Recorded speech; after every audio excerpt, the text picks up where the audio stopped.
नमस्कार, मी माधुरी वैद्य. वयाच्या अवघ्या 8व्या वर्षी अहिल्याबाईंनी वाळूमधल्या शंकराच्या पिंडीचं हिमतीनं रक्षण केलं आणि त्याच पुण्यश्लोक अहिल्याबाईंनी नंतरच्या काळामध्ये अनेक संकटांचा सामना करत मोठ्या हिमतीनं शेवटच्या श्वासापर्यंत राज्याचं रक्षण केलं, राज्य समृद्ध केलं. त्यांच्या लग्नाविषयी एक आख्यायिका सांगतात.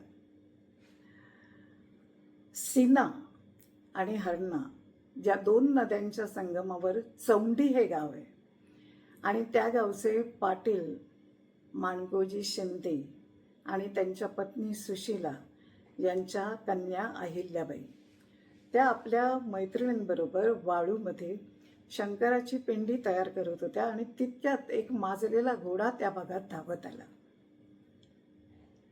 त्यांच्या मैत्रिणी घाबरल्या आणि त्या पळाल्या, पण अहिल्याबाईंनी मात्र हिमतीने शरीर वाकून पिंडीवर धरलं.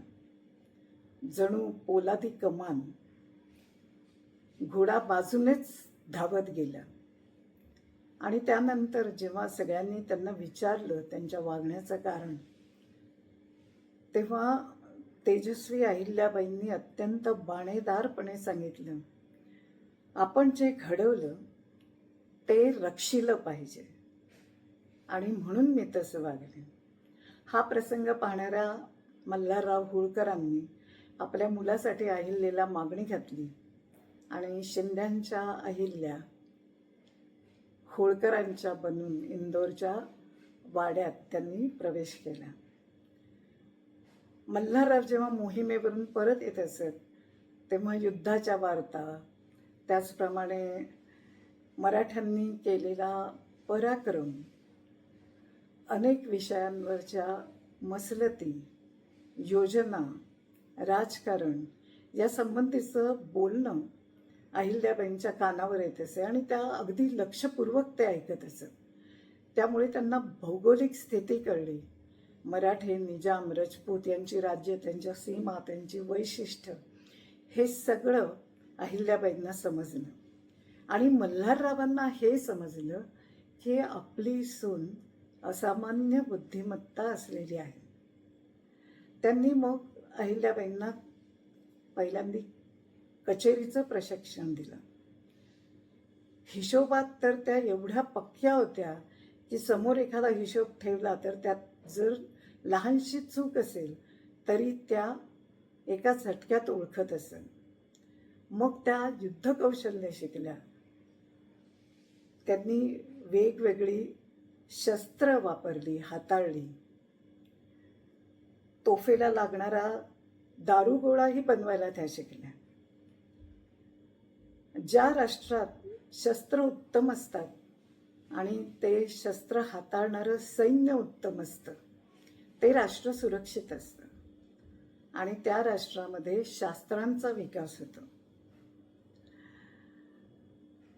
अवघ्या 29 वर्षाच्या होत्या अहिल्याबाई तेव्हा त्यांच्या पतीचं निधन झालं एका मोहिमेमध्ये. त्या सती जायला निघाल्यावर मल्हाररावांनी त्यांना अडवलं आणि डोळ्यात पाणी आणून सांगितलं की ते अहिल्याबाईंना त्यांचा मुलगा मानतात आणि म्हणूनच त्यांनी एवढ्या मोठ्या जबाबदाऱ्या त्यांच्यावर सोपवलेल्या आहेत. ते ऐकल्यावर अहिल्याबाईंनी आपलं दुःख बाजूला ठेवलं, पण त्या क्षणापासून त्यांनी शुभ्र वेश परिधान केला आणि पांढऱ्या शुभ्र घोंगडीवर बसून त्यांनी पुन्हा आपल्या कामाला सुरुवात केली. नंतरच्या काळात मल्हाररावांचं निधन झालं. अहिल्याबाईंचा एकुलता एक पुत्रही गेला, त्याचंही निधन झालं. तेव्हा पुरुष वारसा नसल्यामुळे अहिल्याबाईंनी माधवराव पेशव्यांना पत्र लिहून विनंती केली की होळकरांचे दूरचे वंशज तुकोजी होळकर जे अत्यंत पराक्रमी आहेत आणि जे मल्हाररावांना अत्यंत आवडायचे, त्यांना सरकारात घ्यावं आणि त्या वाडा सोडून महेश्वरला गेले. माधवराव पेशव्यांनी त्यांची विनंती अंशतः मान्य केली. त्यांनी सुभेदाराची वस्त्र तुकोजींना दिली आणि त्यांना सैन्य घेऊन मोहिमा करायला सांगितलं आणि संपूर्ण राज्याचा कारभार त्यांनी अहिल्याबाईंच्या हाती सोपवला. कारभार हातात घेताना अहिल्याबाईंनी प्रतिज्ञा केली, माझे कार्य लोकांना सुखी करणे आहे. माझ्या प्रत्येक कृतीला मी स्वतः जबाबदार आहे. सत्तेच्या अधिकारामुळे मी जे जे काही करत आहे त्या प्रत्येक कृत्याचा जाब मला परमेश्वरापुढे देणं आहे. परमेश्वरांनी ज्या जबाबदाऱ्या माझ्यावर सोपवल्या आहेत त्या मला पार पाडायच्या आहेत. ही प्रतिमा महेश्वरच्या वाड्यामध्ये कोरलेली आहे. राज्य ईश्वराचं आहे आणि आपण प्रजेच्या सेवेसाठी नेमलेले विश्वस्त आहोत. या भावनेने त्यांनी अखेरपर्यंत राज्यकारभार पाहिला. प्रजेच्या हिताची जी जी कामं त्यांच्या समोर होती ती त्यांनी सर्व पूर्ण केली. मग ती शेतकऱ्यांच्या बाबतीतली असोत, व्यापाऱ्यांच्या बाबतीतली असोत, दळणवळण या बाबतीतली असोत किंवा ग्रंथालयाचं काम असो. त्यांनी मोठं ग्रंथालय उभारलं आणि उत्तमोत्तम ग्रंथ त्या ग्रंथालयात आणवले. रेशीम जाणकारांना त्यांनी बोलवलं, त्यांना भांडवल दिलं आणि महेश्वरमध्ये रेशीम उद्योग सुरू झाला. महेश्वरी साड्या आजही प्रसिद्ध आहेत.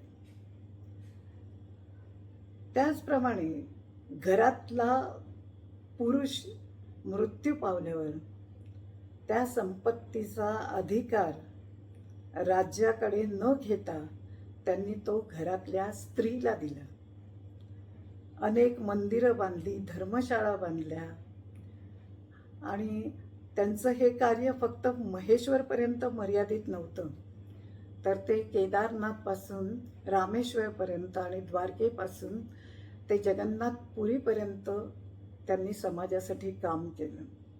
मंदिरांचा जीर्णोद्धार केला, अंधछत्र घातली, त्यांनी अपार दानधर्म केला. नुकतंच वक्फ बिल दुरुस्तीची जेव्हा चर्चा सभागृहात झाली तेव्हा अहिल्याबाईंनी वक्फला दिलेल्या जमिनीचाही उल्लेख झाला. याचाच अर्थ त्यांनी हिंदू मुस्लिम असा भेदभावही केला नाही आणि त्यामुळेच प्रजा सुखी झाली. ग्रंथालयामुळे विद्वान लोक, त्याचप्रमाणे साहित्य, कवी यांचं वास्तव्य महेश्वरमध्ये झालं. प्रजा सुखी झाली, समृद्ध झाली आणि म्हणूनच अहिल्याबाई होळकर यांची कारकीर्द वैशिष्ट्यपूर्ण ठरते.